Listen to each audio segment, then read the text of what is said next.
येवला तालुक्यातल्या पालखेड कालव्याला पाणी सोडण्याच्या अधिकाऱ्यांना सूचना आहेत। अनेक गावांमध्ये पाणी टंचाईमुळे गावकऱ्यांचे हाल होत आहेत। छगन भुजबळांच्या सूचनेनंतर आता इथल्या नागरिकांना पाणी मिळणार आहे। नागपूरच्या गुन्हे शाखेकडून ड्रग्ज विक्री करणाऱ्याला अटक, यासह त्याच्या हातामध्ये बेड्या लावून वस्तीमध्ये फिरवलंय। गुन्हेगाराला आळा घालण्यासाठी आता पोलिसाची ही नवी शक्कल पोलिसांनी लढवली आहे। अहिल्यानगरमध्ये नऊ सराईत दरोडेखोरांना स्थानिक गुन्हे शाखेकडून अटक करण्यात आली आहे। दरोडा टाकण्याच्या तयारीमध्ये असलेल्या दरोडेखोरांना सापळा रचून अटक करण्यात आली आहे। एकूण 12,16,000 रुपये किमतीचा मुद्देमाल जप्त।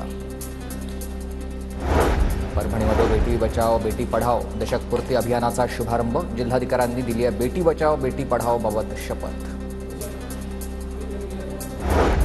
परभणीमधील मराठवाडा कृषी विद्यापीठमधील रेल्वे गेटचा फटका मंत्र्यांना बसलाय। 2 रेल्वे गाड्या पास होईपर्यंत मेघना बोर्डीकर यांना थांबावं लागलंय। येवला तालुक्यामधील रस्ता सुरेगाव ग्रामपंचायतीत निधीमध्ये अपहार, या विरोधामध्ये टॉवरवर चढून शोले स्टाईल आंदोलन। यावेळी ग्रामस्थांची जोरदार घोषणाबाजी। मानवी मूत्राचा वापर करून कार्बन पदार्थ आणि त्या मटेरियलचा वापर करून हायड्रोजन निर्मिती करण्यात यश आलं। नांदेडच्या स्वामी रामानंद तीर्थ मराठवाडा विद्यापीठाच्या प्राध्यापकांचं संशोधन आहे। डॉक्टर राजाराम माने यांच्या संशोधनाला मिळालंय अमेरिकन पेटंट।